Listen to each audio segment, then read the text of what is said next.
Mga kapatid, amen? Mananagumpay ang bawat isa. Amen. Deklarahan natin kapatid na mananagumpay tayo dahil nasa Panginoon tayo. Amen. Wala pong magagawa ang kaway is already been defeated, and we always declare that the victory is ours. Amen. Amen. Welcome natin ang Panginoon. Amen. And of course, welcome natin mga saglit natin. Amen. Welcome sir. At i-welcome natin mga katabi natin, mga kapatid. Salamat sa pagdalo, salamat mga kapatid sa patuloy na tagpuan sa presensya ng Lord. Amen. Amen. Meron pa isa. Praise God. Mr. Relan. Amen. Praise God. So, let's buckle up. Amen. Wisdom, ang pang-usapan natin kapatid ngayon is yung karunungan. Amen. The wisdom is the principal thing, therefore, sabi ni Solomon, therefore get wisdom. Now, napakahalaga kapatid, na pag sinasabi kapatid na ang wisdom, ang karunungan ay isa yung sentro, principal. Kung mga kapatid, kung tayo ay magtayo ng bahay, dapat mayroon siyang principal na haligi, no? At lahat nandun is nakakonect, kapatid. Yan po ibig sabihin ng principal. The same way, kapatid, na ngayon, tinuturuan tayo na sabi ni Solomon na pinakamayaman, amen, pinakamatalino at marunong sa kapanahon na ngayon at tulang sabi ng salita ng Diyos na walang magiging katulad sa Kanya, at tinuturuan tayo ngayon mga kapatid na pinaka-principal ng isang tao, pinaka-dapat kasentro ng tao sa buhay niya is ang wisdom. Kaya ang sabi niya is therefore get wisdom. Dapat kumuha tayo or magkaroon tayo ng karunungan na to mga kapatid. Since it's a principal thing, na alam naman natin kapatid that Jesus Christ, the word of Apostle Paul through in the book of Corinthians, that Jesus Christ is the wisdom of God. Amen? Now, ito yung sentro sa ating mga buhay na kung saan kapatid, pag si Lord ang naging principal thing sa ating buhay because He is the wisdom, kumbaga kapatid, yung plano, desire ng puso mo, amen? Yung plano para sa pagpamilya, plano sa trabaho, kagalingan, lahat ng mga plano mga kapatid, it will come into place. Ibig sabihin, susunod lang yan, mag-connect yan. Kaya kung nabanggit nyo kanina, o narinig nyo kanina na seek first the kingdom of God and His righteousness, it means, to make it short, seek first the kingdom, get first the wisdom. Amen? If the wisdom is a principal thing, so your word, hindi siya yung sentro ng buhay mo. Yung pamilya ay dapat hindi din sentro ng buhay mo. It's very clear kapatid, no? Now, hindi ko sinasabi na huwag niyo kukunin yung hindi ko sinasabi, ha? Ang sinasabi ko kapatid, pag nandyan yung wisdom as a principal thing sa ating mga buhay, matuto tayo ng lahat pala kapatid is pawang karagdagan lamang yan. Susunod lamang yan mga kapatid. Actually, we are not to chase the tawag na mga wealth or mga kayamanan. Hindi dapat tayo yung naghahanap o naghahabol mga kapatid. Kasi lahat na yan, kung tayo magkakaroon ng wisdom kapatid, is susunod lang yan. Kasi ang wisdom na ito mga kapatid is, kung basahin mo sa Proverbs na yan, siya yung pinaka-importante sa ating mga buhay. Na kung saan kapatid, na si Solomon ay nananalangin, ang sabi ng Lord kay Solomon, hingin mo kung anong gusto mo at ibibigay ko sa iyo. Na kung kausap tayo ng Lord mga kapatid, at sasabihin tayo, ano bang gusto mo, hingin mo at bibigay ko sa iyo ngayon. Ano bang hingin natin? Ferrari? Mansion? Magiging mayaman? Long life? Mamamatay lahat ng kalaban? Pero hindi yun hiningi ni Solomon kapatid. Ang hiningi niya is that God will give him wisdom to be may steward niya o may manage niya yung pinagkatiwala niya mga kapatid. So ngayon mga kapatid, the Word of God is giving us the very important lesson in life is to have a wisdom, because wisdom is a principal thing. Now, ang isang bahay mga kapatid, kung walang principal na haligi, mayayanig po yan. And eventually, kalaunan mga kapatid is, it will fall down. Tama po kapatid.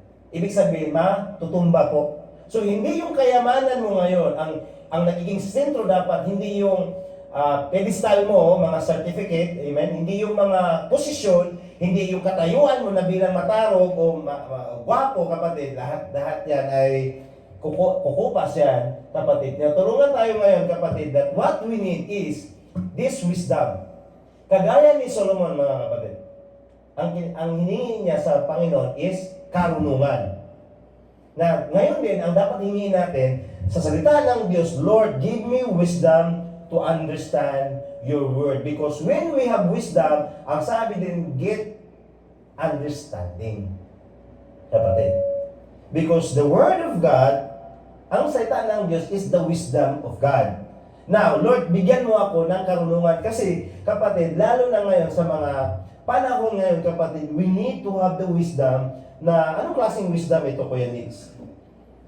Na mamuhay tayo dahil ang mundong to, ang sinabi ng salita na Apostle James, ano po, kapatid? Na sino mang makipagkaibigan sa mundo ay kaaway ng Diyos. Tama po? Kapatid? At sino man yung mga kapatid na makipagkaibigan sa mundo, mga ngalunya. Kaya nga dapat mamuhay tayo ngayon, mga kapatid, na magiging mayroong karunungan na kung saan, mga kapatid, ang ating nilalakaran is karunungan ng Diyos. Amen po, mga kapatid. Kasi ang lahat na to, kapatid, imagine mo kung paano po binabiyayaan si Solomon sa lahat ng mayroon siya. Kayamanan, di ba, kung nakuha niyo the gold of Solomon, na siya yung nagpatayo ng, punong-puno ng ginto yung templo. Ang dami niyang, alam niyo po ba, huwag natin gayahin, no, kapatid, kasi sa panahon na ngayon. Alam niyo ba kung maalan yung asawa ni Solomon? Biblical naman yan, mga kapatid. Amen? I think it's 600 or 900, kapatid. Something like that. So imagine mo, kapatid, anak, asawa, kayamanan, wisdom, binigay ng Lord lahat sa kanya. Bakit? Kasi in the first place, ang hiningi niya sa Panginoon is, He give him the wise understanding. Kaya nga, ang lahat ng yun is come into places. Nakapanahonan yun ni Solomon, kapatid, no? Kasi culture nila yun, ha? Huwag natin gayahin, no? Kailangan ba ng wisdom para marami akong... That is their culture. Ano po yun, mga kapatid? Culture yun nila. Sa atin, iba yung culture kasi sa New Testament tayo is, ituruan tayo na isa lang. Amen? Wala pong dalawa, ha? Huwag niyo kukunin. There is a discussion because of that is, kumbaga, historical background, kapatid. Kasi lahat naman in Bible man, hindi man yan being condemned na Lord. Kung marami silang kasi that is the time na kailangan na magpaparami, mga kapatid. Amen po. Na, kaya nga pag-usapan natin ngayon, mga kapatid, is we have to live a life of wisdom instead of foolishness. Amen? Diretso, no? Kapatid. Bakit po? Kasi dito tayo, ang sabi ng Lord, na ito yung mga disciple ng Lord is, pinadala sila, mga kapatid, para pangaral salita. Now, the Lord, kung basahin yung buong context na yan, 16 to 18, the Lord warned them, warned them with the possible, or not possible, for the persecution. Kapatid. Kaya ang sabi niya, behold, I send you out as a sheep, like a sheep in the midst of the wolves. Bakit po? Kasi pinadala sa mundo. The same din sa atin, mga kapatid. Na ang mundo ay hindi po kaibigan natin. Baka sabi na, ay, di sa sumasama, di join na lang ako sa kanila. Hindi po, kaya nasabi niya dito, mga kapatid, I send you out as a sheep. Na, pinag-usapan natin, ano ba yung sheep, kapatid?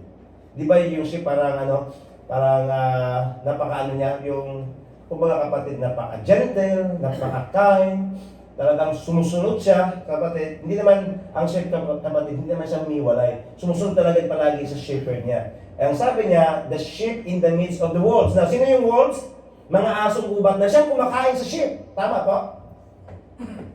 Kapatid. Ang asong gubat, yung mga wolves, ito, kumakain ito ng mga sheep, kapatid. Now, ito yung sinabi ng Lord, mga kapatid. So, this is yung sinabi ng Panginoon sa kanyang mga disciple, I send you out as a sheep in the midst of wolves. Bakit? Kasi yung mundo na to, not marami, kapatid. Apart from the Lord, pag wala sa Panginoon, kapatid, that all are wolves.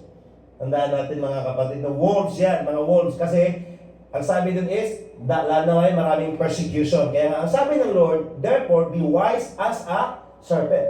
Now, kapatid, napakahalaga to. Kasi ginamit ng Lord ang term na serpents na siya din yung naglinlang sa first family. Genesis chapter 3. The serpent.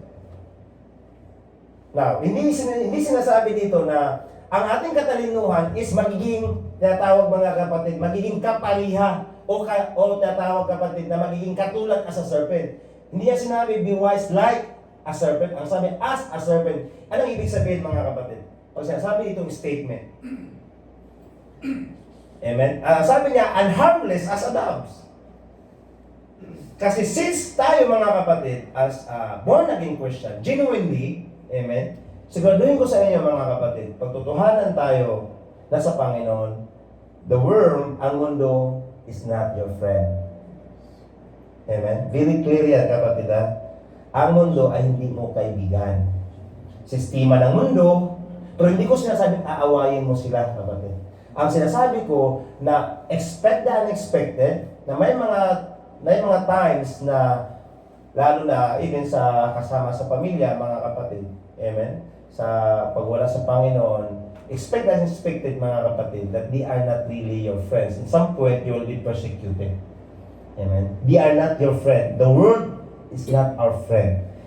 Yan po ang sinabi ng salita ng Diyos kapatid. Ibig sabihin kapatid, since tayo as a sheep, ibig sabihin that we are so, ano po kapatid? Mayroon tayo, kumbaga kapatid, there is a chance na pwede kang lalapain. Ano po? Kasi ang sabi niya, you are sent out as a sheep. May chance na lalapain niya, kaya nga sabi na he is like a roaring lion. Kasi kung yung mga tatawag mga kapatid na nakikita ng kaaway, example, lalo na ano bang mga niyalapa ng kaaway. Probably, kung makita natin kapatid, is yung mga alone, ano po, nag-iisa.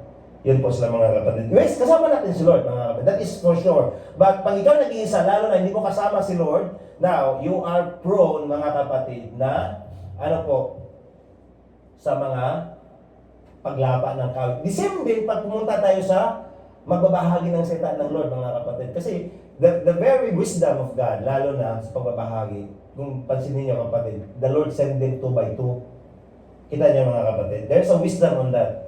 Bakit po hindi sila sinesend ng Lord na hindi po nagsisend sila ng Lord na nag-iisa mga kapatid. So napakahalaga yan na maunawaan natin mga kapatid, maunawaan natin yan kung anong ibig sabihin po niyan. But dito tayo mga kapatid, kung binasa ko sa lahat ng translation mga kapatid, basahan niyo lang. Pero hindi po sinabi dyan that therefore be wise like a serpent.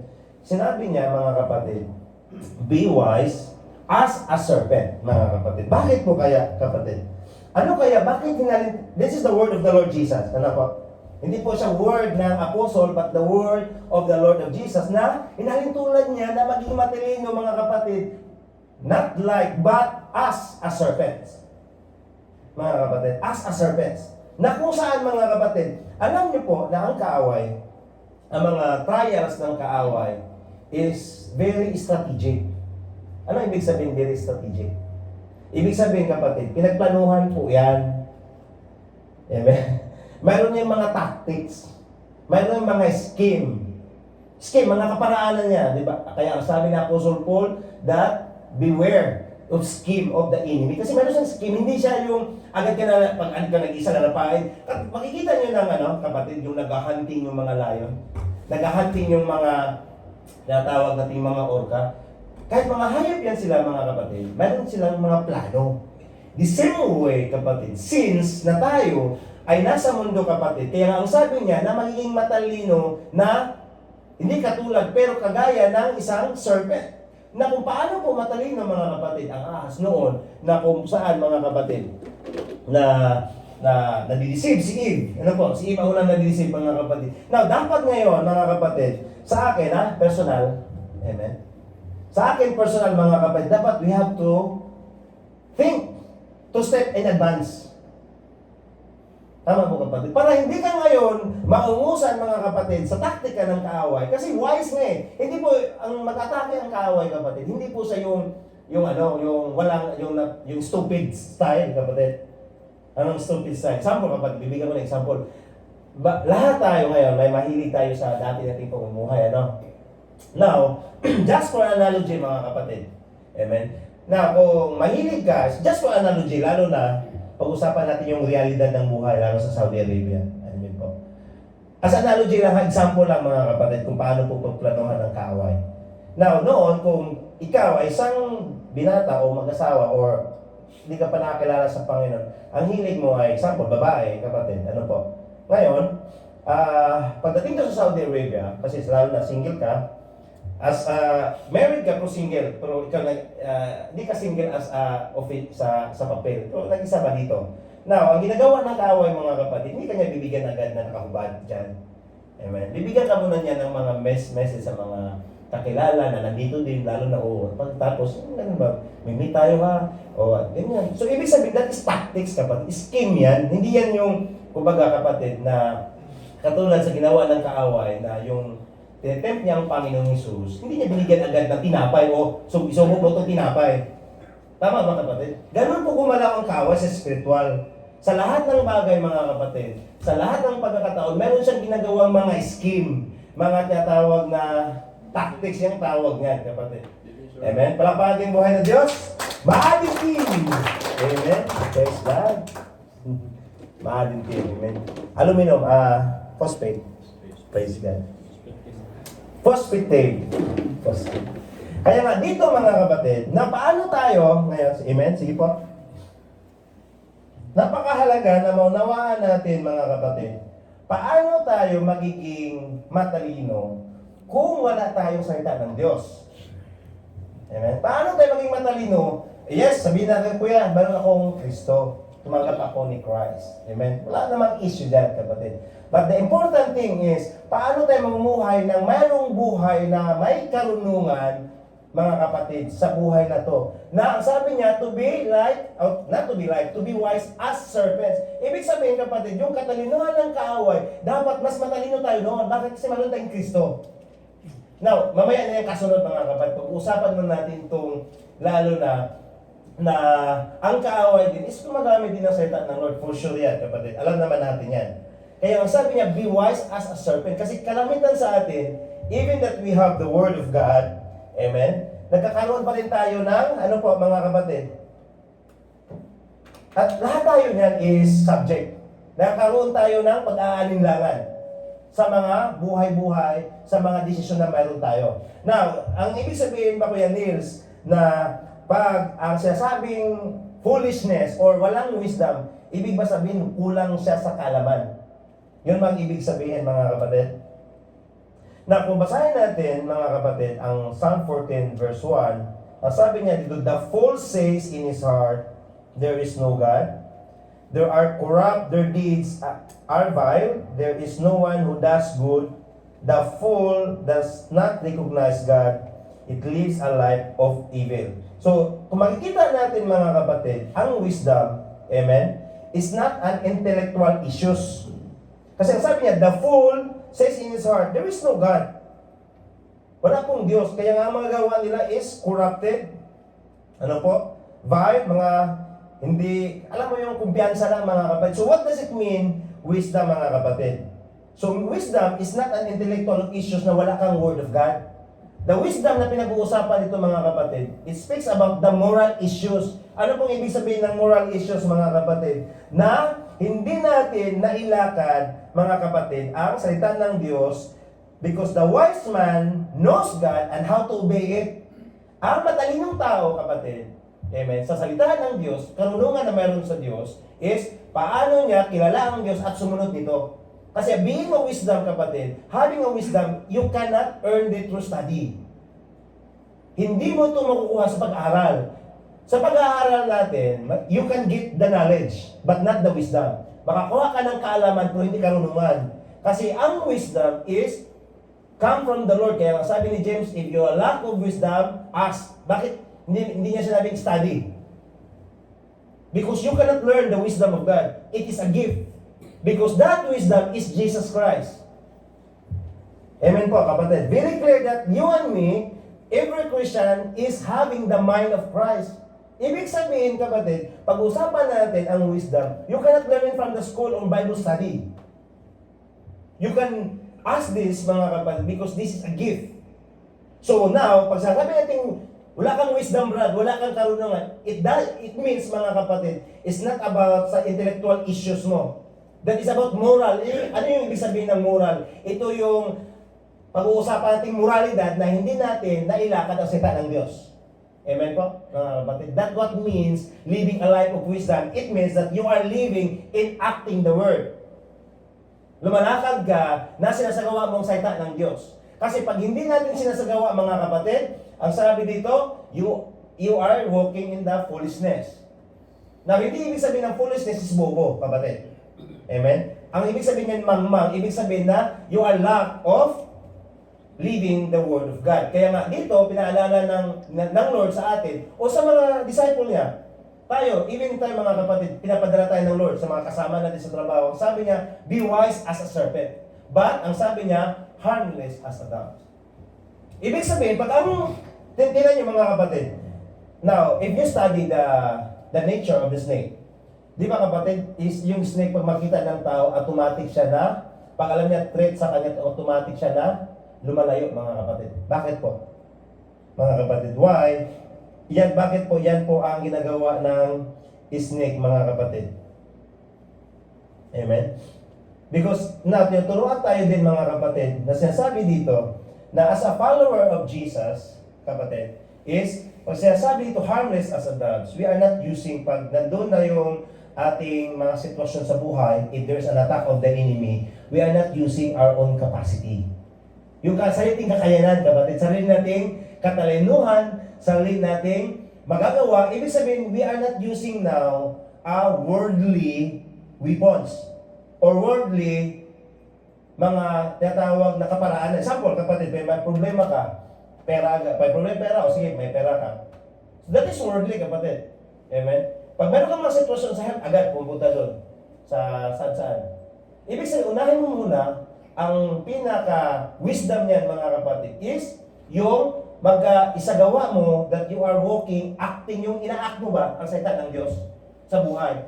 Sa lahat ng sitwasyon, health man yan, financial man yan, relation man yan, kapatid, lahat na yan. Kasi ang sabi niya, wisdom is a principal thing. Siya yung magkakaroon sa atin ng patindig sa buhay na to. At this is talking about spiritual. Kasi ang spiritual, mga kapatid, is mas mataas at mas makapangyarihan kaysa physical. Kung ano nangyayari sa spiritual, susunod po ang physical. Yan po ang katotohanan, mga kapatid. That is truth. Kaya ang kaaway is, napakataktika niya, pinagplanuhan, mayroon siyang mga kaparaanan, mga kapatid, kaya magiging matalino dapat tayo. Or, 2 step ahead sa kanya. Pag mayroong kaaway to, mga kapatid, mayroong nagsisid ng kaaway, alam mo na kung ano gagawin mo. Amen? Praise God. Now, ano ba klaseng wisdom ito? Hindi to klase ng sa mundong wisdom. Kasi ang sabi ng Lord, for the wisdom of this world is foolishness in God's sight. Anong ibig sabihin? Kasi example, kapatid, I'll give you example. Marami pong tinatawag na Bible scholar na at the same time, they are atheists. Even they know how to translate, they know how to, example, mga scientists, mga kapatid, pansin mo, napaka-wisdom nila, no?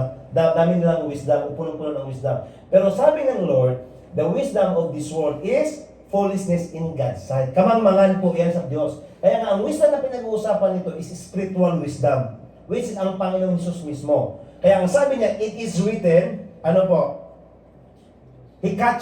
catches the wise of their craftiness. Now, saan po mahuhuli ang isda?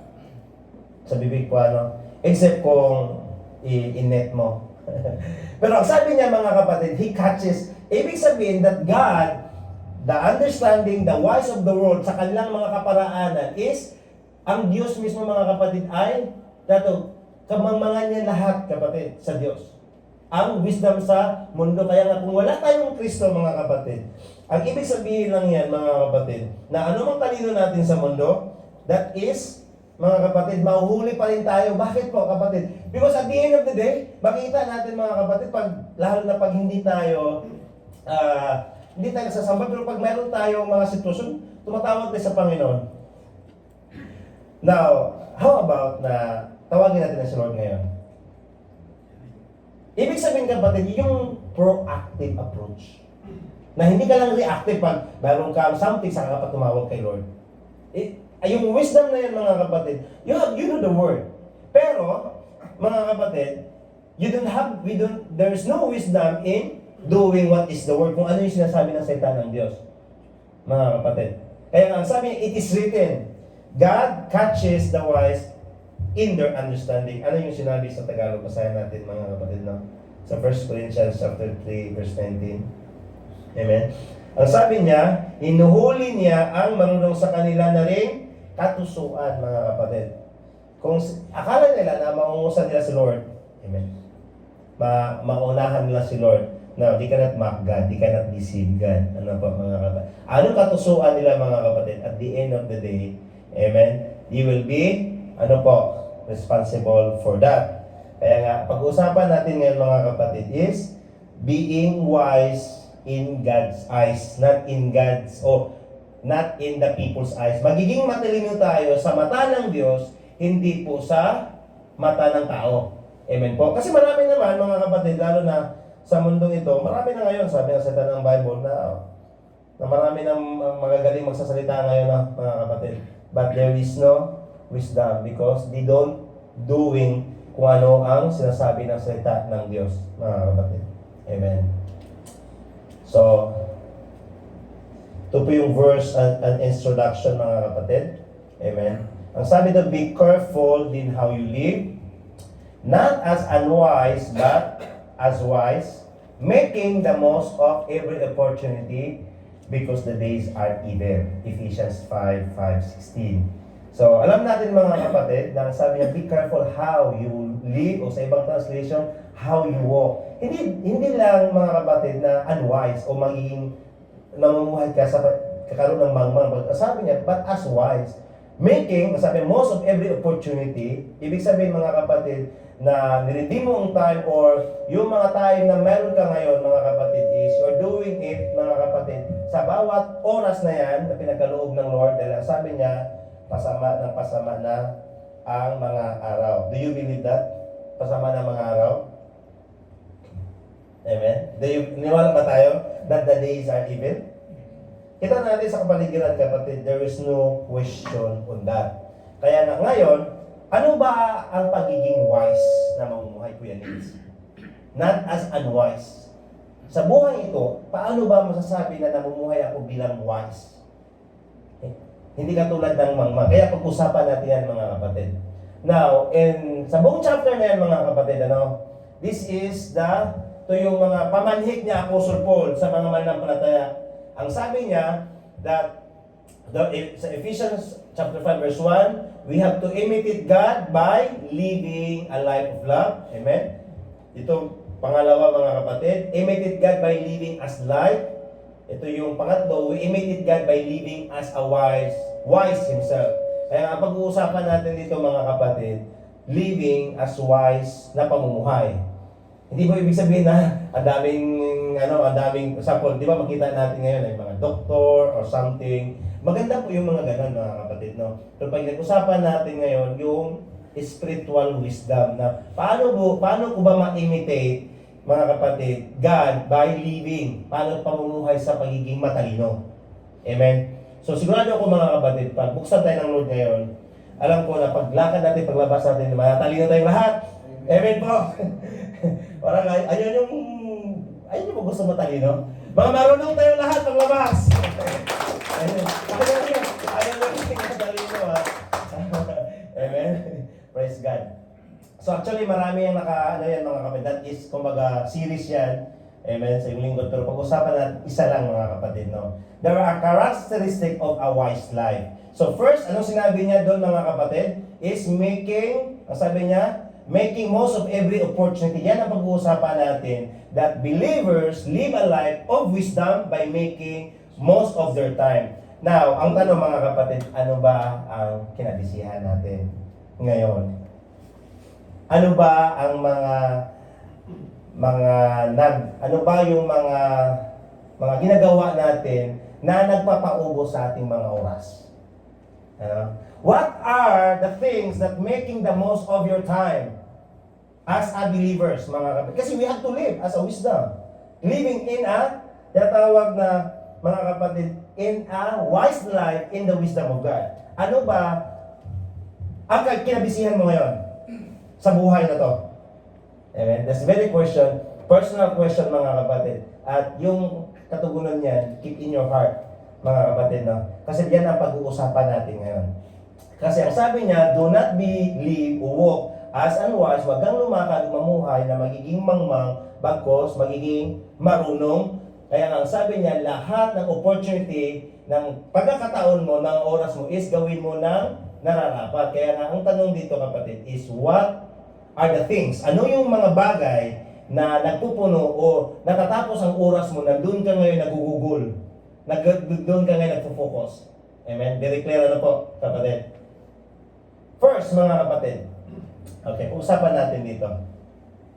Amen. Pag-usapan natin dito sa Passions Translation. Ang sabi niya, so be careful how you live, not being like those with no understanding. Now, yung sinabi niya dito, not as unwise, so it translated also mga kapatid, with no understanding. Ano ibig sabihin kapatid? Understanding kung ano yung kalooban ng Diyos, kung paano tayo mamumuhay. Kasi, di ba, since that this world is not our friend, we are, kumbaga kapatid, pag tayo tumanggap sa Panginoon, totally kapatid, sisiguraduhin ko sa inyo, ito yung katotohanan. Pag tinanggap natin si Lord, we are in the battleground. Spiritually kapatid.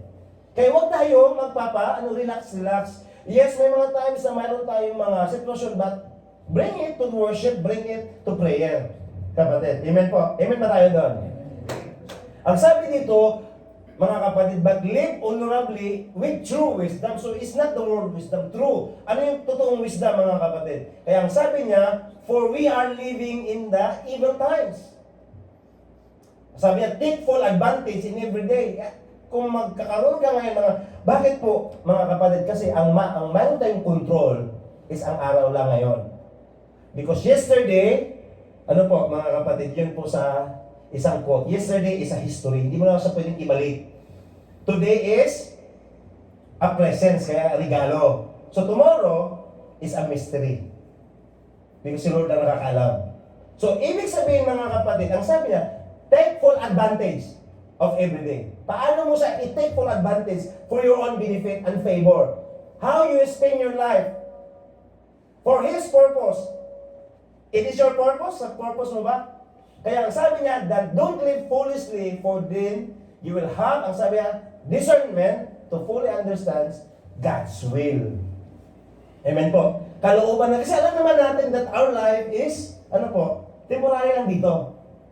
Lahat tayo mga kapatid. Temporary sa mundo, sa Saudi Arabia, kaya nga tuturuan tayo ngayon ng Lord, mga kapatid, as a believer, dahil ang sabi ng Lord, you are sent like a sheep in the midst of wolves. Ibig sabihin, any moment kapatid, lalapain ka ngayon. Amen? At ang sabi niya kaya, magiging matalino kagaya ng ahas, kapatid, at magiging harmless like a dove. First, mga kapatid, ang question is, how can I make the most of our time? How can I make the most of my time? Paano ko ba gagawin ito na ma-spend ko kay Lord? Naitanong ba natin yung mga kapatid? Are we ready?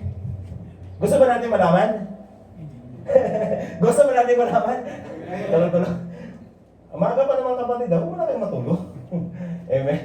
First mga kapatid is, para ma-spend natin na maayos ang ating mga oras sa buhay, first we have to recognize that our time is short. Dapat malaman natin ngayon na napakaiksi ang ating buhay. Amen po, kapatid. Kaya ito yung sabi ni Moses at quoted by Solomon. Ang sabi niya, teach us to number our days aright. Tulungan niyo po kami na, ipapaalala mo sa amin na ang mga buhay namin is kakunti lang. The quickness of life na parang lang siyang hamog sa bawat umaga. Yun ang sabi sa salita ng Lord. Kasi bakit po? Imagine mo, 1,000 years here, and one day in the Lord, na gaano kaiksi ang buhay natin? Mga kapatid, gaano kaiksi ang buhay ng isang tao sa mata ng Diyos, kapatid? Kung ang 1,000 ng taon sa Diyos, ay 1,000 taon sa atin, 1,000 taon dito sa lupa, isang araw lang sa Diyos. Gaano po kaiksi ang buhay ng tao? Para i-spend mo, mga kapatid, na hindi kasama sa Lord. Kaya ang sabi niya, through this through Moses, kapatid, and quoted by David, ang sabi niya, teach us to number how these are right. Yung tama. Sabi niya, para we may gain a heart of wisdom. Bakit po, kapatid? Kasi pag alam mo na, saan po kapatid, alam mo na limitado pala ang ating mga oras, limitado pala ang ating buhay mga kapatid, na uunahin mo mga kapatid kung ano yung tama at dapat nating gawin. Una, kapatid, recognize din kung ano ba yung dapat nating gawin dahil ang ating mga oras ay short lang. Kung papayagan tayo mga kapatid, if it's God's grace, ano po? 100 years. Amen? It's more than enough, ano? Pero sa Panginoon, short pa rin yan. Kakunti lang yan mga kapatid. Kung bibigyan tayo ng grasya ng Lord, aabot tayo ng gano'n na malulusog pa rin mga kapatid. Pero at the end of the day, we have also mayroon pa rin tayong limitation. Bakit? Kasi ang sabi niya, that is a reality of life. Kaya ang sabi niya, sa ibang translation, teach us to realize. Kasi mayroon pong realidad ang buhay, mga kapatid. Mayroong realidad ang buhay na ang sabi niya, the brevity of life. Anong brevity?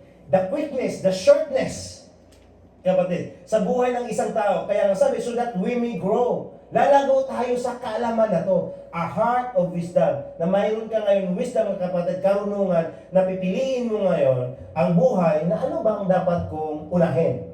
Ano bang dapat natin unahin, mga kapatid? Ano bang dapat natin unahin? It is yours, kapatid. Kaya iyan po ay decision mo. Kung ang Panginoon, praise the Lord, ang unahin natin, mga kapatid. And when we, kapatid, pag unahin natin si Lord, kapatid, kayo pa yung makapag-beneficyo. Kaya nga, the value, the moments, and the days He had given us. Paano ba pinapahalagaan ang mga minuto, segundo, at mga araw na pinagkaloob ng Diyos sa atin? Tandaan natin, wala pong 25 hours ang isang tao. Lahat tayo ay 24 hours lang. Ibig sabihin, kapag pantay-pantay po tayo. Wala pong sabihin, Lord, mahabang yung oras niya sa araw na to. Sa akin is, 24, sa kanya ay 30 hours. Hindi po, kasi ang sabi niya, mga kapatid, we have given fair time. Kaya ang sabi niya, value the moments and days He has given us. Paano mo ba binavalue? Kasi since today is a presence, it means, ano ibig sabihin ng presence? Gift. Tama po? Gift yan, kapatid. Since today is a gift. Ang bawat hininga natin ay hiram sa Diyos at regalo ng Diyos na paano ba pahalagahan yan, mga kapatid, na meron tayo. Ano ba ang dapat kong gawin? Mga kapatid, since that, sampo ngayon, patapos ng araw, mga kapatid, it means that we are, valuing the moments and the days, the time na pinakaloob ng Diyos sa atin. Pag tayo ay nasa Panginoon. Pinapahalagahan natin ito, mga kapatid. Now, to be wise, kapatid, is we are doing it, mga kapatid, to value. Kasi nabavalue po, kapatid, ang ating mga oras, ang ating mga araw, pag alam natin, mga kapatid, kung saan natin ito, nilalaga. Amen. Kaya nga ang tanong doon, mga kapatid, is ano ba ang nagpupuno o ano bang nagkakaroon sa atin ng kabisihan sa bawat araw, mga kapatid? Sa bawat oras sa ating mga buhay. Kasi doon natin makikita kung ano ibang value ng buhay mo. Amen? So, sigurado ko, mga kapatid, the Lord valued us, mahalaga ka sa Panginoon. Amen po? But the important is, mahalaga ba si Lord sa buhay mo? Kasi pag mahalaga si Lord sa buhay mo, now, this is the moment that we value the times and the days para sa Kanya, hindi para sa atin. Kapatid, your value will not diminish. Ano ibig sabihin? Ang value natin, kahit napakasalanan natin, hindi po siya bumababa. Kasi mahal tayo ng Lord, makasalanan ka hindi. O yung hindi ka pa katanggap-tanggap, minahal ka na ng Lord. Tama po, kapatid? Yan po ang pagmamahal ng Lord, hindi po siya nagbabago. But the moment, mga kapatid, since na tayo anak ng Lord, mga kapatid, bilang anak, o bilang magulang, mga kapatid, di ba, kung may mga pagkakataon, in-spend natin yan sa family. Binavalue natin, pinapahalagan natin mga moments, mga days. Bakit po? Kasi, sample, ang mga bata, kapatid, na pag may mga anak, hindi na po siya pwedeng babalik sa pagkabata niya. Minsan, in-spend yung mga times at moments. The same way, mga kapatid, ano ba ang nagbabalyo sa buhay mo ngayon? Amen? That's a very question, kapatid. Recognizing how short our time, kapatid. Even David says, He quoted it through Moses. He recognized it, mga kapatid. The same way sa atin. If you have to gain a heart of wisdom, na may sa buhay natin ang salita ng Lord, kapatid, dahil ang buhay natin is napakaiksi lang, kapatid. Now, isipin mo ngayon, napakaiksi lang pala ang buhay. Napakaiksi ng buhay para, para malungkot. Napakaiksi ang buhay para magmormon. Napakaiksi ng buhay para para sa mundo, kapatid. Sa mundo, enjoy now, pay later. Mga kapatid. Sa Panginoon, mga kapatid, enjoy now and enjoy later. Saan tayo? Hindi mo sinabi, kapatid, na walang sitwasyon, ha? Sinabi ko, na kabila ng sitwasyon, mag-i-enjoy ka pa rin. Because God will give us or gain us a heart of wisdom. Amen po. Pangalawa, mga kapatid, now, we must plan prayerfully. Pagplano tayo sa pagpapanalangin. Since, mga kapatid, we are, example, paano po ba kuya din? Instead na mag-gossip tayo, instead na mag-chismisan o may pag-usap na mga, lalo na sa trabaho kayo, iplano nyo, mga kapatid, na sa panalangin. Kaya nga sabi sa Proverbs 21:5, the plans of the diligent lead to profit. Ibig sabihin, magkaginansya ka, kapatid. Ang panalangin, ang sabi niya, as surely as haste leads to poverty. Na ano ibig sabihin niyan? Basahin natin, mga kapatid, no? Sorry sa Revelation to, but it is Proverbs 21:5. Amen. Na ano lang yan, mga kapatid. Basahin natin sa Tagalog sa Proverbs. Amen. Sa 21:5. Okay, ang mabuting pagbabalak ay pinapakinabangan, ngunit ang pagdalos-dalos ay paggawa na walang kahinatnan. Dahil ba yung pagdalos-dalos, mga kapatid? Kaya nga dito, kapatid, lalo na sa panalangin, sa mga, hindi lang mga kapatid sa panalangin, no, sa financial, amen po, sa lahat ng pagkakataon, mga kapatid, we have to plan it. Kumbaga, mga kapatid, sa panalangin, we must plan it prayerfully. Pag maplano tayo, kasama din ang panalangin, kapatid. Now, mayroong sinabi din sa ng Lord, no? Sabi niya that many are the plans in man's hearts, but the will of the Lord will prevail. Tama po ba, kapatid? Now, dito, kapag kumanawaan natin dito, hindi tayo pinipigilan na magplano. Alam niyo po, mahalaga ito, mga kapatid. Ang sabi niya, the many plans in man's hearts, but the will of the Lord will prevail. Bakit po? Kasi pag anak tayo ng Lord, mga kapatid, anong plano natin? Mga kapatid, ano yung pupuntahan natin? Doon si Lord magbubukas. That is the very grace of the Lord. Kaya ang sabi niya, lahat ng mga gawa ng kamay ni Abraham, pagpapalain niya. Mga plano, kasi because that is the in alignment sa kalooban ng Lord. Kaya nga ang sabi, the plans of the diligent lead to profit. Ibig sabihin na makakaroon ka ngayon ng ginansya. Sa buhay na ito, mga kapatid, lalo na pagdating sa Espiritu, dapat planuhin natin. Dapat hindi lang manatili ng ganit. Hindi ibig sabihin, mga kapatid, na being ambitious. Kumbaga, desiring na Lord, kailangan meron yung, even may kapatid, I am desiring because there is so much more in the Lord. Nididesire tayo na, Lord, for 2 years, 3 years, 5 years, dapat gagamitin mo na ako ng ganito. Dapat, i-desire natin, mga kapatid. We have to plan it diligently. Hindi lang tayo na, okay lang ako, nakaupo. Okay lang, makinig lang ako. Yan puso, mga kapatid, diligently, na magagamit sa Panginoon. Sa music, and amen po. Sa pagbabahagi, Lord, gamitin mo nga ako sa kasama ko sa trabaho. Para sa iyong salita. That is planning, mga kapatid. Kasi napakaiksi ang buhay, di ba? Kaya nga you are making the most of your time. Sa mag-asawa, kapatid, instead na mag-didiskusyonan kayo, pag-usapan yung Word of God.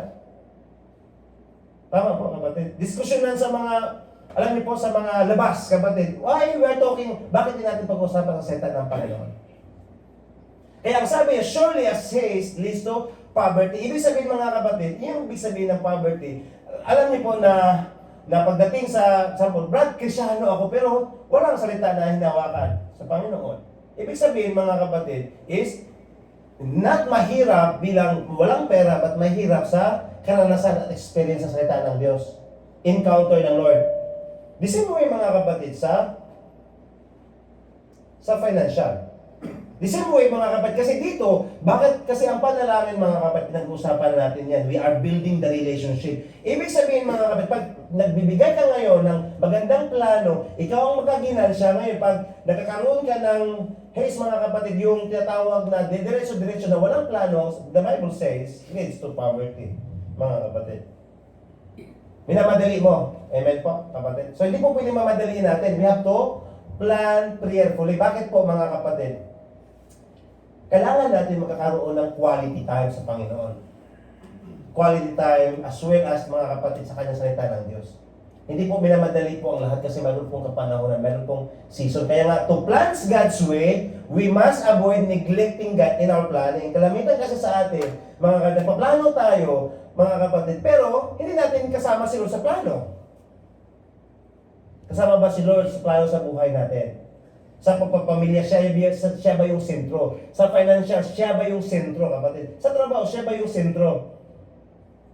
Kasi sa lahat ng ating gagawin, kapatid, even eat or drink, di ba? Sabi ng Lord, do it for the glory. Ibig sabihin, siya yung principal thing, siya yung sentro sa lahat ng bagay. Sa ating pakikisalamuha, kapatid, kasama ba si Lord doon? Ang sabi niya is, to plan God's way, ito yung kaparaanan ng Lord. Din huwag natin din i-avoid, mga kapatid. O huwag natin kalitaan, isama si Lord sa plano natin. Kasi pag hindi kasama si Lord, mga kapatid, sigurado ako niyan, mga kapatid, alam niyo na ako ng ibig sabihin. Bihira lang kakaroon ng success niya pag wala si Lord sa mga plano. Amen po. Kaya planuhin natin ng maayos, kapatid. Sample, sa gawa, kaya meron tayong pinaplan sa timing, pinaplan sa worship. Bakit po? Because that is an order. God is not a confusion. It's a God of order. The same way sa ating mga buhay. Bakit po? Kasi pag si Lord ang mauna, kapatid, lahat po ay will come into order. Tama po, kapatid? Even sa salvation. Ang sabi niya, when you will receive Jesus, all your household will be saved. Ibig sabihin, i-order yan ni Lord according sa kanyang kaparaanan. Kaya nga, dito, kapatid, is we have to plan also lalo sa ating mga kapatid. Kasi nga, di ba ang kaaway? Ito mga kapatid, ang kaaway is meron siyang tinatawag na plano, strategic. Paano umatake. The same way sa atin, mga kapatid. Kaya being wise as a serpent, hindi magiging katulad o magiging kagaya niya, kapatid, na scam. Or nakakaroon mga kapatid ng merong ididisip na iba. Yung pagiging matalino mga kapatid is katulad din sa pagiging matalino na mayroon si Solomon.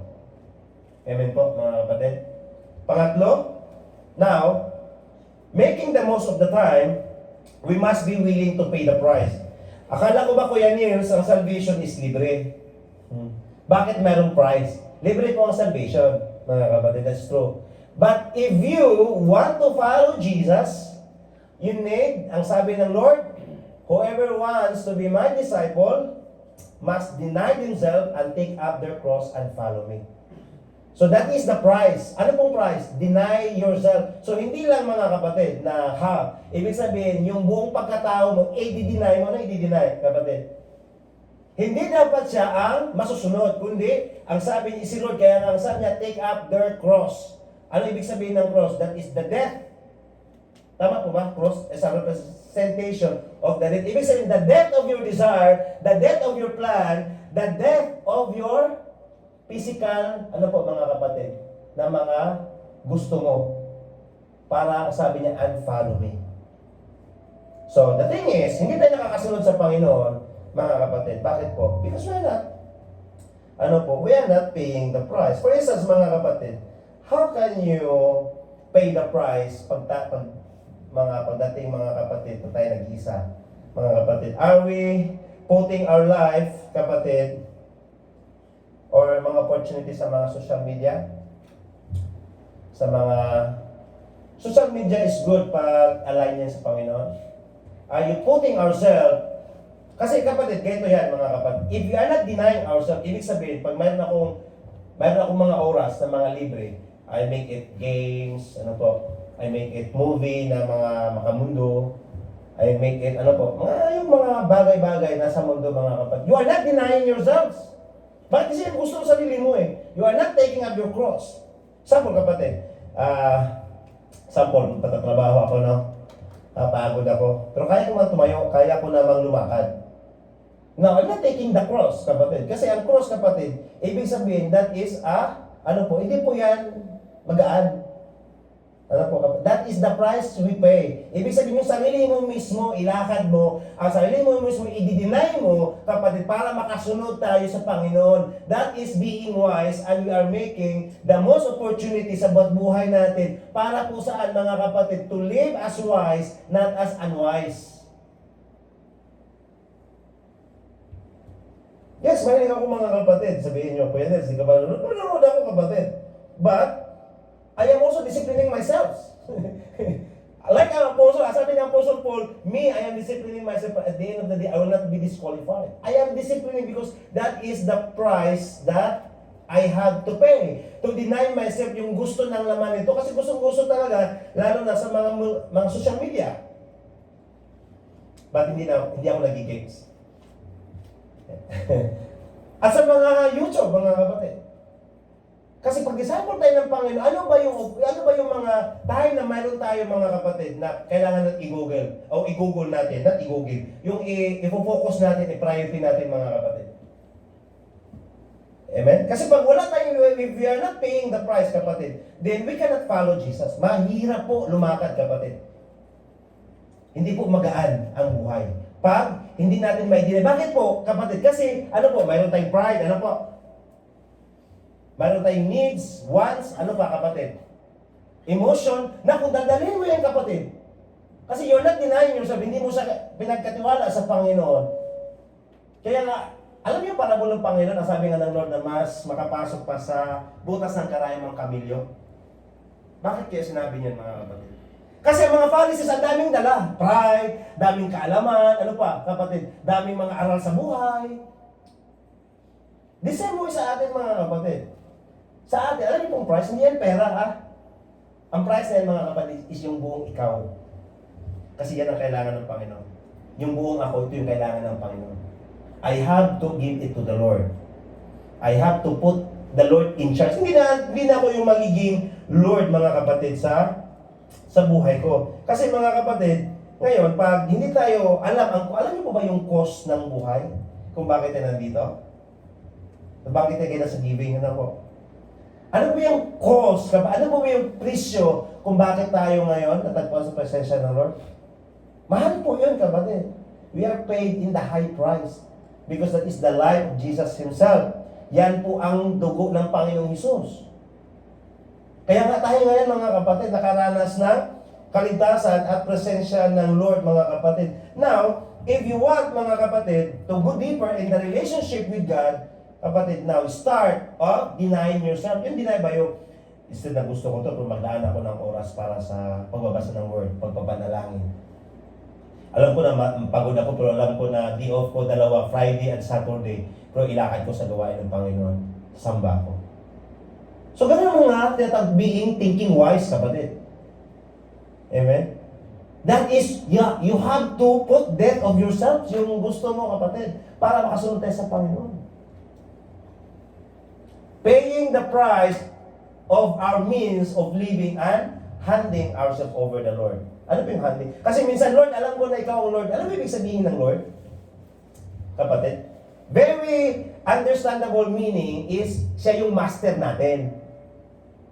Kita niyo, mga kapatid, sa mga royalty, pag yung prince, yung mga, yung tawag yun, yung mga subordinates niya, pag ano yung inuutos niya, mga kapatid, nakatayo lang yan.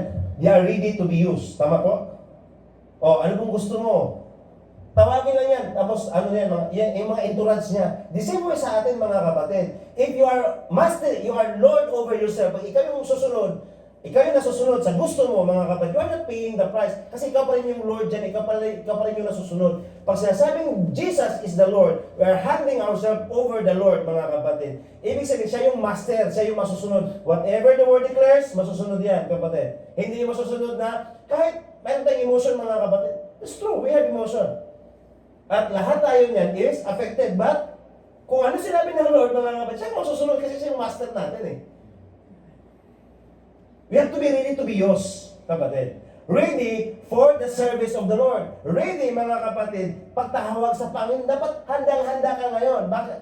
Kung you are paying the price. Now, it's not about salvation, kapatid. It is about of having the Lord sa ating mga buhay.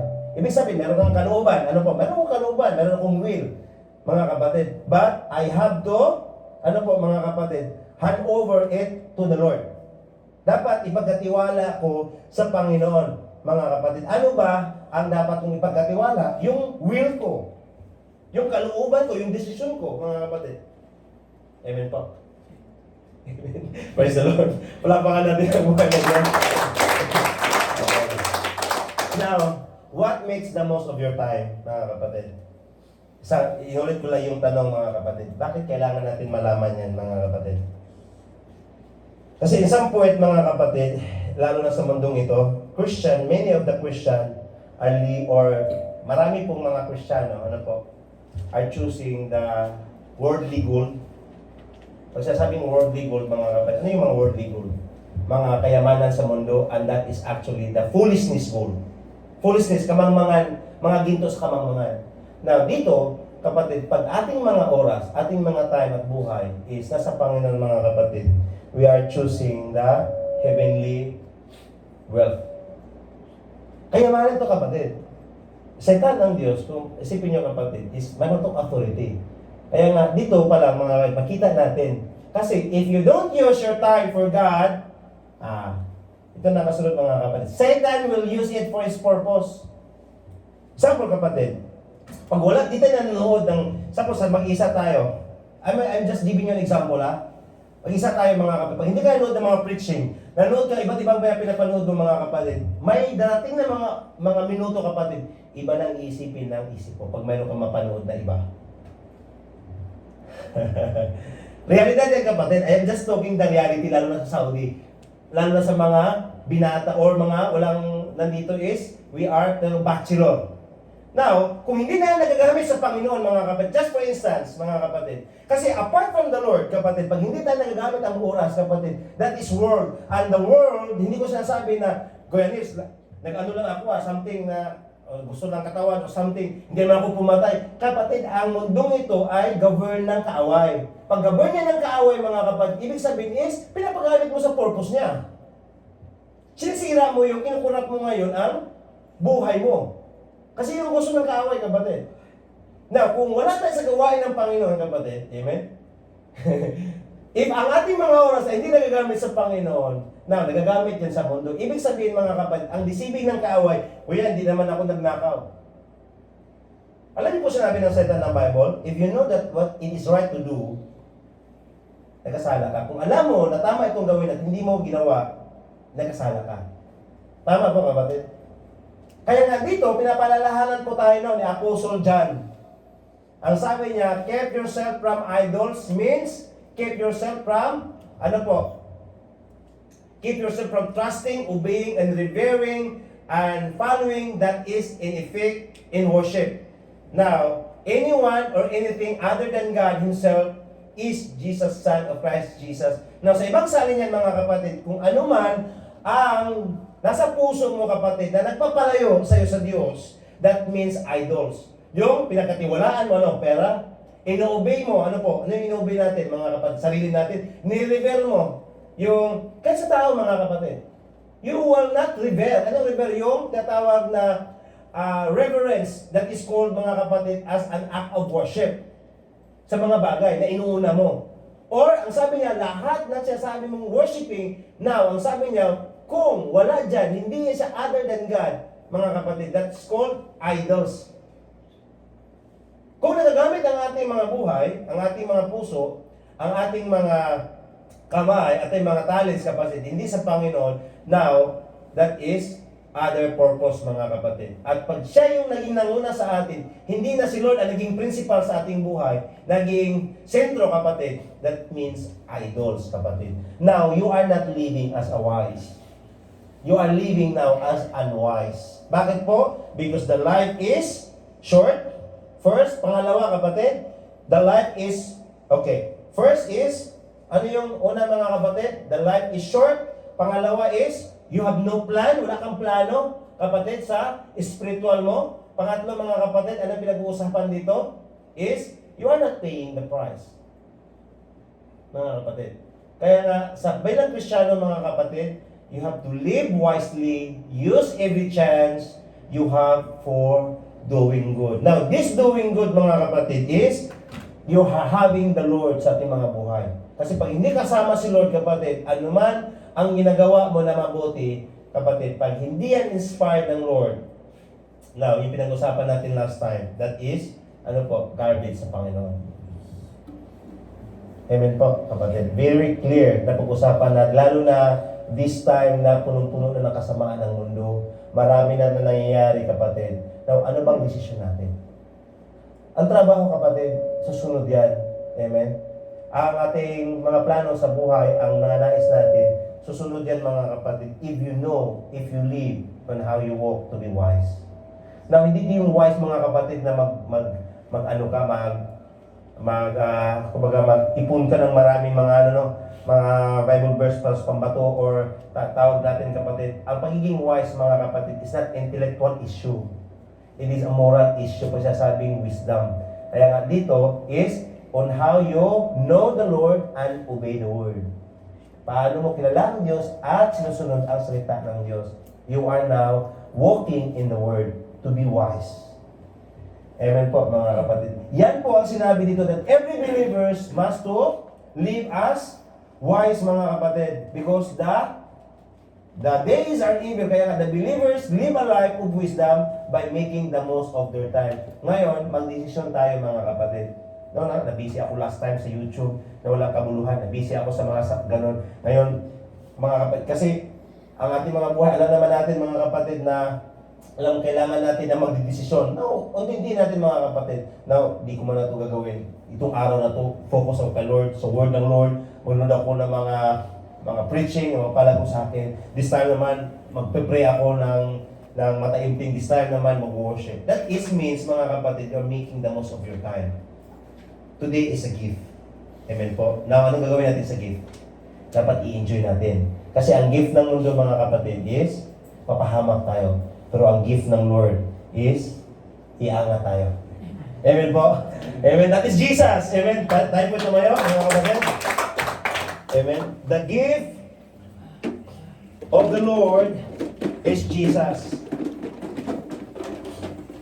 Thank you, Lord. Hallelujah. Thank you, Jesus. Amen.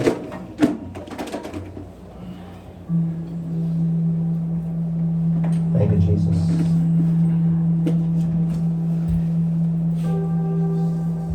Hallelujah.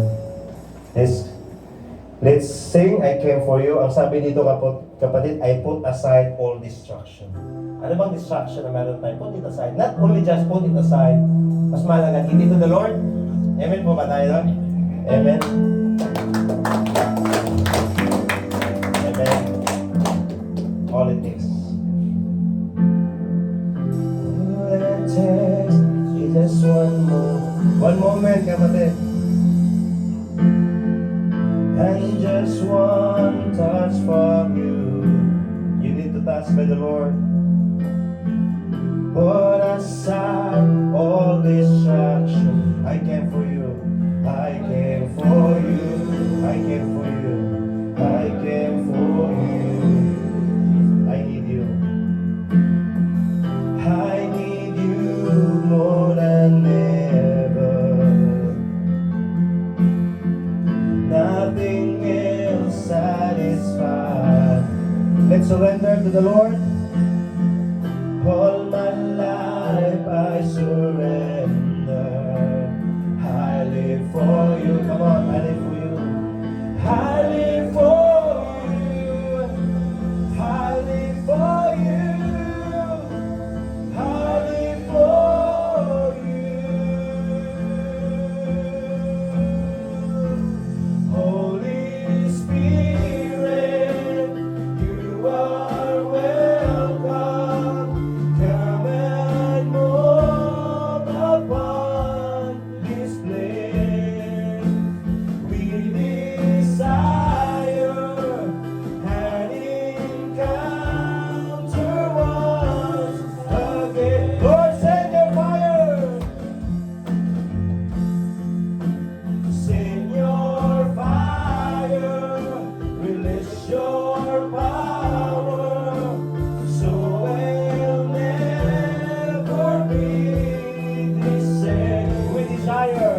We desire an encounter once again. Come on, sing, Holy Spirit. Holy Spirit. Holy Spirit. Holy Spirit. Holy Spirit.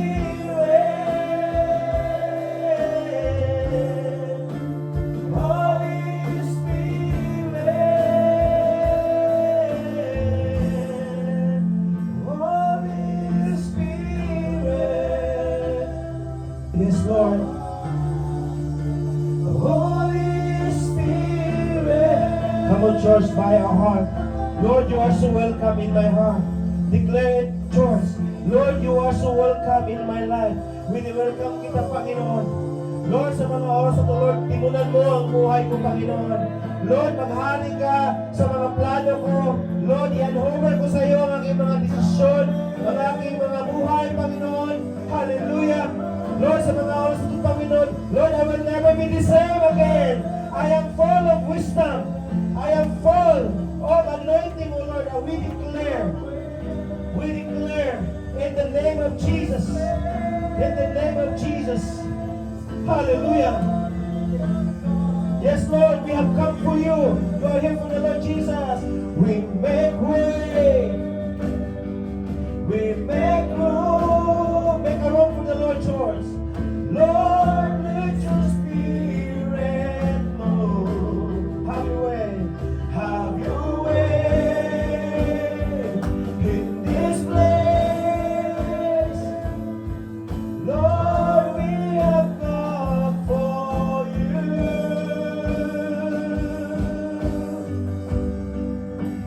Holy Spirit.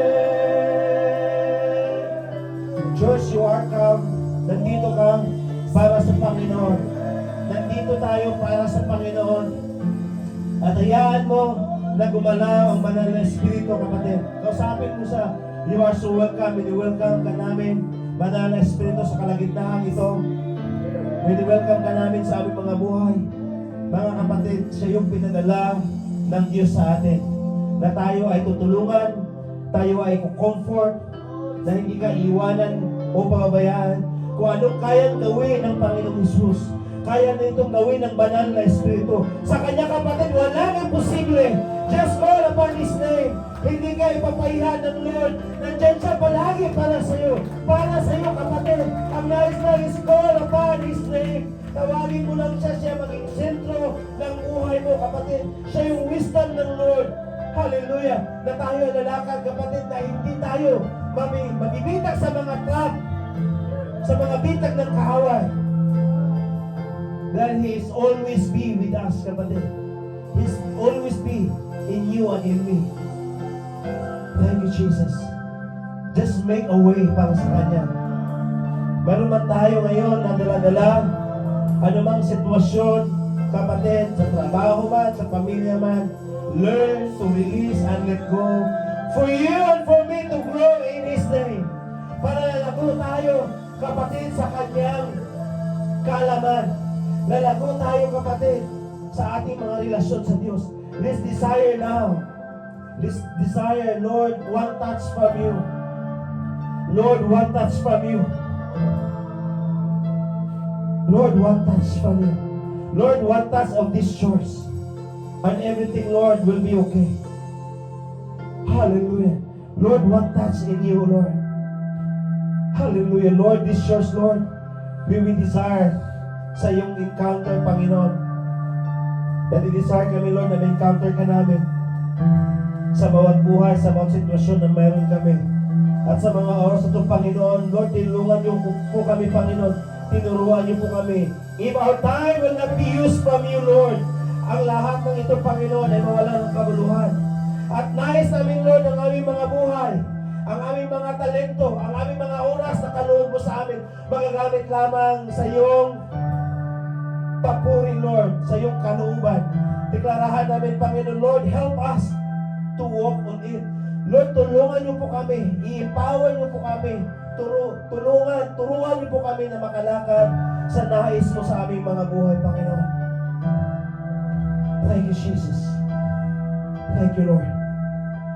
Hallelujah. Banal na Espiritu, inayahan ka namin na gumalaw. Inayahan ka namin na kumilos. Inayahan ka namin na humipo sa aming mga puso. Inayahan kami na tulungan niyo po kami. Anumang mga kabigatan, inayahan ka namin na aliwin mo ang bawat isa. Iko-comfort mo ang bawat isa. Mayroon mang nabibigatan, tulungan niyo po kami na maging magaan. Ito at pagkaloob namin sa iyo. Mayroon mang ibang nasasaktan, Panginoon. Lord, tulungan niyo po kami, Panginoon. To be an overcomer. Pagalingin niyo po lahat, pawiin niyo po lahat, Panginoon. Ang lahat ng mga karamdaman, mga sakit, Panginoon, physical man, emotional man, sa relasyon man. Lord, sa mga oras ng Panginoon, we will declare it that it will be stopped sa gawa ng kaaway in Jesus' name. Matatapos, Panginoon, Lord, ang mga plano, ang gawa ng kaaway, Panginoon, even Lord, sa bawat extended family, even Lord, sa bawat kapatiran, Lord, na kung saan, Lord, nagkaroon ng mga desisyon na hindi sila matagpuan sa iyong presensya. Lord, we know that this is not your will, oh God, and right now, Lord, we will declaring it, Lord, to end sa gawa ng kaaway in Jesus' name. Hallelujah! And let it be, Lord, a miracle sa kanilang mga buhay. Past them, oh God, in the name of Jesus. Katulad, Lord, na hindi po magbautisa na nandito ngayon, Lord God, that we are working to be wise. We are making every opportunity na mayroon kami, Panginoon. Then ang pinagkaloob mo sa amin, Lord, ang pinagkatiwala mo sa amin is ang buhay ngayon, ang araw ngayon. Church, habang mayroon tayong ngayon, i-google natin. Hallelujah. I-focus natin ang ating mga panahon, oras, buhay. Hallelujah. Sa nais ng Panginoon. And to be wise is to live according to the word of the Lord. Walk on His church. Hallelujah. At mayroong gagawin si Lord na milagro sa ating mga buhay. Amen. Hallelujah. We praise you, Father. We give you praise, worship. We thank you for your word. At alam ko, Panginoon, na ikaw ang kikilos nito sa bawat buhay at ikaw ang nagturo sa bawat buhay namin. At sa gabing ito, Lord, hallelujah. Salamat sa iyong mensahe. Salamat sa katagumpayan. At salamat, Panginoon, hallelujah, na kung saan, Panginoon, you teach us sa mga kaparahan ng Lord that to be wise, O Lord God, is to live according to your word. And most of our time, Lord, we will use it, O God. Not most, all of our time, we'll use it for you in Jesus' name. Amen. So, amen. Manatili tayong nakatayo.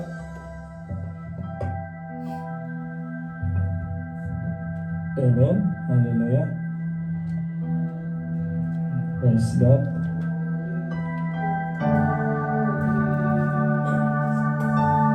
Hallelujah.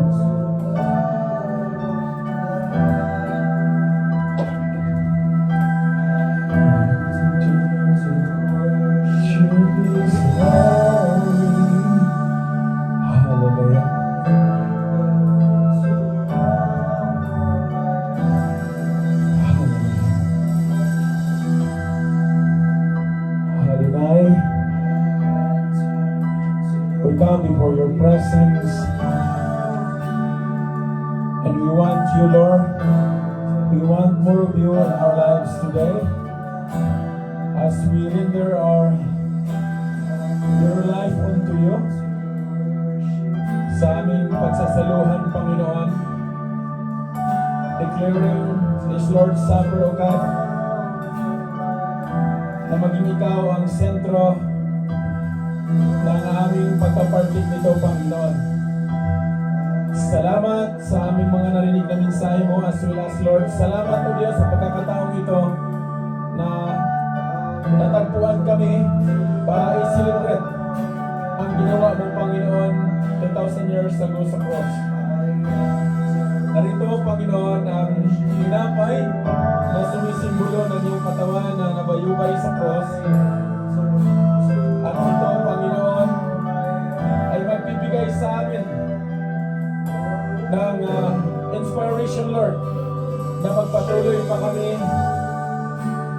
na magtiwala sa inyo at ipagkatiwala namin ang aming natitirang pagkakataon at buhay sa lahat ng aming pinatayuan, Panginoon. Salamat sa mga elementong ito, O Diyos. Narito ang tatas ng ubas na sumisimulo ng iyong dugo na siyang naging kabayaran ng aming mga kasalanan. Without termination of your blood, there is no forgiveness of sin. Lord, ipartik namin ito, Panginoon,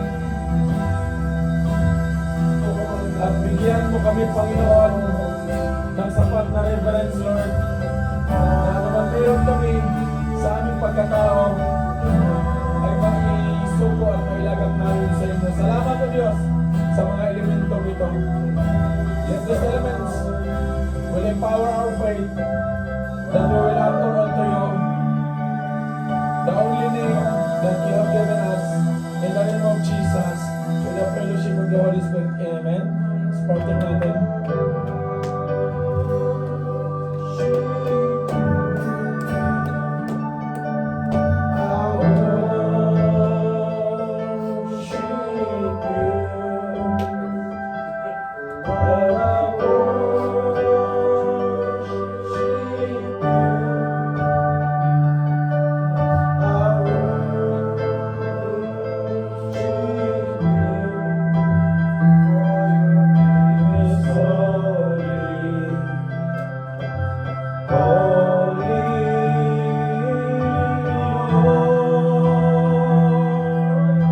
Hallelujah. For your name is holy. Your name is holy.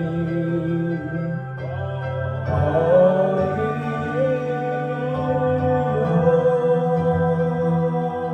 Hallelujah. Hallelujah.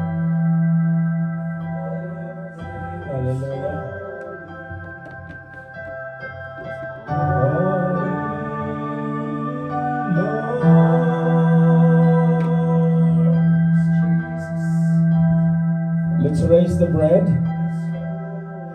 For I received from the Lord what I also delivered to you, that the Lord Jesus, on the night when he was betrayed, took bread, and when he had given thanks, he broke it and said, "This is my body which is for you. Do this in remembrance of me." Let's partake the bread.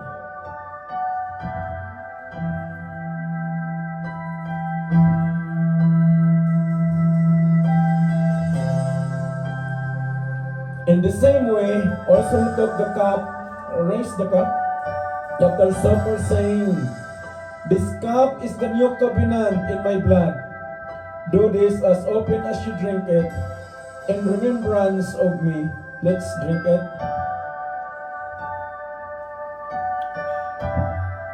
For as often as you eat this bread and drink the cup, you proclaim the Lord's death until He comes. Palapakan natin ang Panginoon.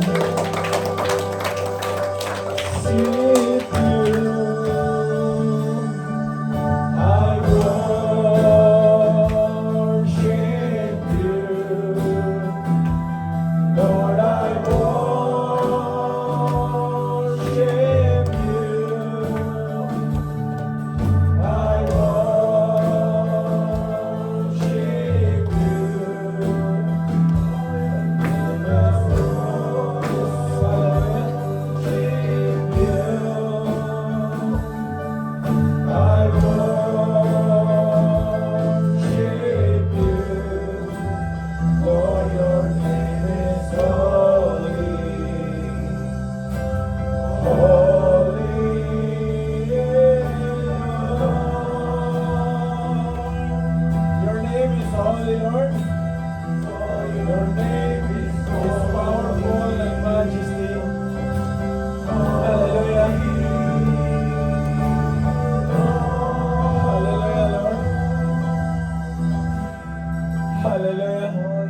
Let our worship tonight be an incense unto you, O Lord Jesus. Salamat sa pinagkatiwala ninyo sa amin, sa ibinigay ninyo sa amin, Panginoon, na kayamanan na magiging isang pangangailangan namin sa aming mga puso na sa pang-araw-araw ng aming pamumuhay, magkaroon kami ng sapat na aral o wisdom na nagmumula sa inyo, that we can choose life than wealth. Today, as we celebrate your goodness, Lord, we give thanks unto you na pinagkatiwalaan mo kami, Panginoon, ng isang kayamanan na hindi nasisira, hindi nawawalay, at ito'y magbibigay sa amin, Panginoon, ng sapat at tamang pamumuhay na magkaroon kami ng genuine relationship sa inyo, Panginoon, at magkaroon kami ng genuine na pamumuhay na may takot at banal na sumusunod sa iyong mga utos. Salamat o Diyos sa buhay ng aming kapatid, Kuya Niels, na naging daluyan ng iyong mayayamang mga aral at salita. Maraming salamat dahil ang salita mo, Panginoon, na siyang nabitawan sa aming kalagitnaan ay nagtuturo sa amin kung paano kami magdesisyon, paano kami lumakad, paano kami mananampalataya na mayroong pagkabanalang pagkatakot sa inyo, Panginoon. Maraming salamat o Diyos sa ginawa mo sa aming mga buhay sa araw na to. Maraming salamat dahil hindi mo kami pinagkukulang. Salamat sa buhay ng mga kapatid na lahat ng ginamit mo, Panginoon, ang instrumentalist, ang mga nagpapaawit, ang buhay ng mga kapatiran, Panginoon, na kung saan, Lord, nirestore mo ang kanilang kalakasan, nirestore mo, Panginoon, ang kanilang mga damdamin na ma-align sa inyo, Panginoon. Maraming salamat o Diyos. Patuloy na dalhin namin ang pananagumpay sa pangalan mo, Panginoong Hesus, at sa gabay ng iyong banal na Espiritu. Lord, extend this prayer doon sa mga kapatid, Panginoon, that they choose to harden their heart. I ask your authority in the name of Jesus. Meron kang gawin sa kanilang mga buhay right now, right here, in Jesus' name. Amen. Lord, kung may pagkakataon pa, Panginoon, ang pagmamahal mo, spare their lives. Ibalik mo sila, Panginoon, kung saan mo sila tinawag. I pray that there is no weapon forms against us to prosper, Lord. At mayroon kang gagawin sa kanilang mga buhay sa mga oras na to. Broken their pride. Give your love on them, Lord. In Jesus' name. Ibalik mo sila, Panginoon, sa kalooban mo. Simas, Lord, sa aming mga buhay. Patuloy mo kaming bakuran. Bigyan mo kami, Panginoon, ng sapat na desisyon na maitayo, mailakad namin ang aming mga pananampalataya. Dahil at tayo na today, we will face on you, Lord. Haharap kami sa inyo, Panginoon. Kaya salamat sa gabi nito. Salamat sa pinagkatiwala ninyo. Salamat sa authority, Panginoon. Salamat dahil binigyan mo pa kami ng araw na ngayon na ilagak namin ang aming mga buhay at kanya-kanya mga desisyon na ma-align kami na mayroong paniniwala at pananampalataya na may ginagawa ka sa aming mga buhay at sa aming paghiwalay. Dalhin namin ang pananagumpay. Dalhin namin, Panginoon, ang kayamanan mo. Salamat sa pagbalik mo sa kalakasan ng mga anak mo, Panginoon, na kung saan galing pa sa trabaho, na kung saan, Panginoon, pinagkakatiwalaan mo, Panginoon.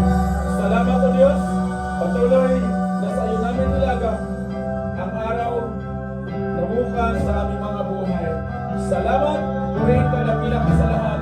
This I pray in the name of the Father, in the name of the Son, and the Holy Spirit. Church, claim and declare, may gagawin ang Diyos sa inyong mga buhay. Mayroong plano ang Diyos na maganda. Continue to walk by faith and by sight. In Jesus' name, Amen.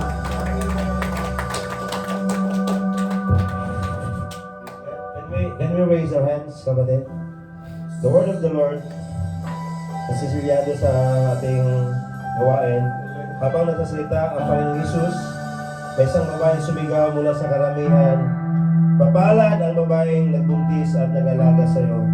Ngunit sumagot ang Panginoong Hesus, "Higit na mapalad ang mga nakikinig sa salita ng Diyos at tumutupad dito. Kaya mga kapatid, sa gabing ito, let's receive the blessing in the name of Jesus. Amen. Celebrate. Celebrate Jesus, celebrate. Celebrate Jesus, celebrate. Shalom po kapatid. Celebrate. Amen. Praise God.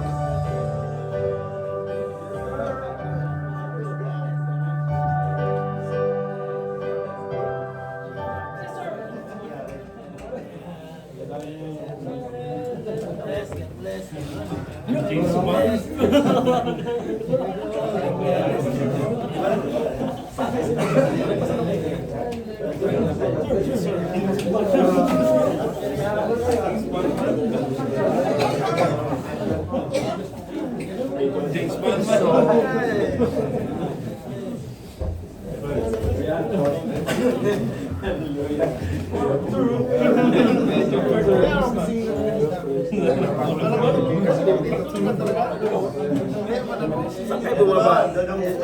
Saan kayo bumaba? Dito sa tapat lang. Isa mo si John, isa mo.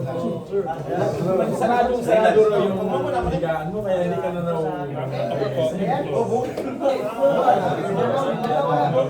Okay ka na siya.